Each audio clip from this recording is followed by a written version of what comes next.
All right, Kurt, prediction time. Time to feel the heat, be under the microscope. Give me your prediction for the Western Conference Final. Let's start in the varsity conference. I think there are two clear best teams, and I'm going to put them there, Denver and Oklahoma City. Chris, it takes, on top of the level of skill and talent, and granted, Oklahoma City's bringing back 14 guys from a team that just won a title, and a lot of them should be better this year, like Chet Holmgren. It takes luck. It takes so many little things to go right for you to get where you're going to go, and it's hard to get that in back-to-back years.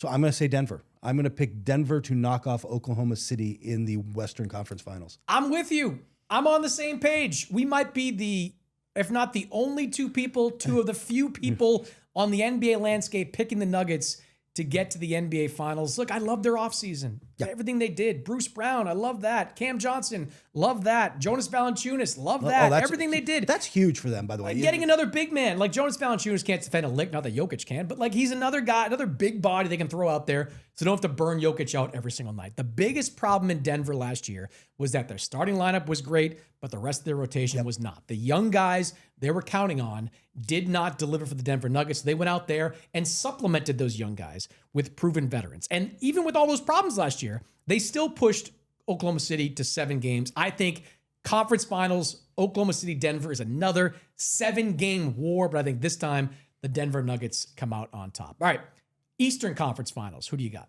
Quickly, Michael Malone is somewhere listening to your last rant and nodding. That's all I'm saying. I believe it. Eastern Conference, it does feel so wide open, but I'm going to go with the two favorites. I'm higher on Cleveland than just about everybody, and I may end up regretting that, but I like the way they're built. I think they've got the balance. They're going to, look, I'd be shocked if they're not the number 1 seed. They're built for the regular season. They're going to have to prove they can do this in the playoffs, but I believe in Evan Mobley, a healthy Darius Garland. So I'm going to pick them over the Knicks, who, I mean, how much do you believe in Mike Brown and changing things and using that depth? I don't think he's a bad choice, but I don't know that that's an upgrade. And the other key, you have got to have Mitchell Robinson. If one thing was clear last year, you have to have a healthy Mitchell Robinson on that team. And I still don't think that's going to be enough. Yeah, I'm going with the Cavs as well. I think they are built to have another 60-plus win regular season. I think they probably won't reach 68 because they're dealing with some injury issues right now. Darius Garland, early in the season, some problems. Max Strus, early in the season, some problems. They don't have as much depth as they used to, but chemistry matters, and they've got the star power, including the organic growth of Evan Mobley. It's going to, I think, push them into the Eastern Conference Finals. But I think they're going to play Orlando when they get there. I like Orlando to make it to the Eastern Conference Finals.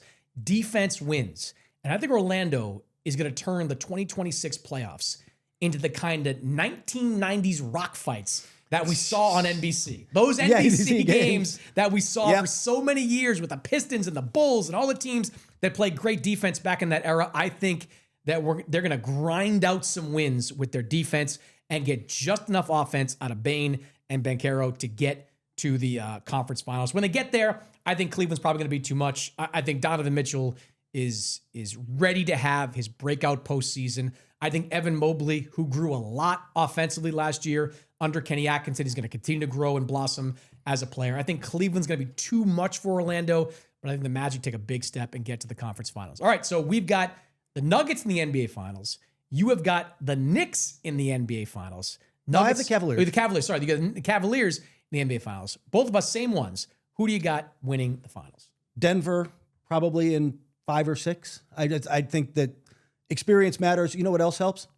Jokic is the best player walking the face of the earth, and I don't know how Cleveland stops him. I don't know how anybody stops him. It would have been great if we had some disagreement on some of this. I thought like we might have a bit of a hot take on Denver, Oklahoma City, maybe the Lakers as a wild card, but no, I think Denver walks. I joke that the Western Conference is the varsity conference. They are. Like there's 8 teams in the West that can win a championship. There's like 2 maybe in the East. There might only be 1. I don't know. It just there's too many teams. Too many. We said that last year, and Indianapolis came within a. I know. Something can always surprise us, and maybe Orlando turns out to be a huge surprise. Yep. With Desmond Bane there, but I think Cleveland, their continuity gets them to the finals. But once they're there, Denver got continuity too. Their starting five's been together for a long time, and I think they're poised to reclaim their place among the budding dynasties in the NBA.